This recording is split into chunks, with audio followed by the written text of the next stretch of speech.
Really guys మన అలవాట్లే మనమే change చేసుకోవాలి. ఎందుకంటే మీకు కూడా తెలిసి ఉంటుంది, మనం ఎప్పుడు దాకా చేంజ్ కాము, మనం అలవాట్లు ఎప్పుడు దాకా చేంజ్ చేయము, అప్పుడు దాకానే మన లైఫ్ చేంజ్ కాదు, మన ఇంటి పరిస్థితులు చేంజ్ కావు, ఏటి చేంజ్ కావు.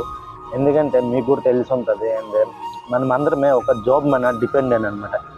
మనతో వస్తే శాలరీ వచ్చిందంటే మన ఇంట్లో కూరలు చేంజ్ అవుతాయి, అని తప్ప ఇంట్లో పరిస్థితులు చేంజ్ అవుతాయి అని తప్ప లైఫ్లో మళ్ళీ ఏది చేంజ్ కాదు గైస్. ఎందుకంటే నాకు క్లియర్ అర్థమవుతుంది ఏందే, నన్ను వచ్చి 3 years అయింది.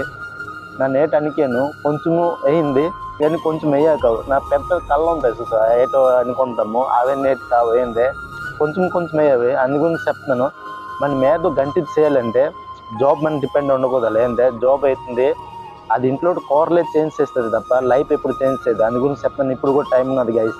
ఒకసారి కంటెంట్ క్రియేషన్ చేసి స్టార్ట్ చేయండి.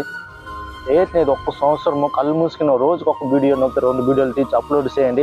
వ్యూస్ రాకపోయినా వ్యూస్ అవుట్ చూడకపోయినా కూడా ఏం టెన్షన్ లేదు, అని గురించి ఏం బాధపడకూడదండి. వీడియో తీసి అప్లోడ్ చేస్తుందండి. నా వీడియోలు కూడా మా ఫ్రెండ్స్ చూస్తున్నారు, ఏంటంటే ఫ్రెండ్స్ చూస్తున్నారు, వాళ్ళు లైక్ చేస్తున్నారు, వాళ్ళు సేలు సపోర్ట్ సేలు, నన్ను అని గురించి ఏంటి చెప్తున్నాను. కానీ ప్లీజ్ గైస్ ఏంటంటే మా ఊళ్ళో టౌల్ సేలు ఫస్ట్ టైం నన్ను చేసినాను, అందు గురించి చెప్తాను. ప్లీజ్ ఒకసారి సపోర్ట్ చేయండి. వీడియో బాగుంటే లైక్ అండ్ షేర్ చేయండి గైస్. Okay bye.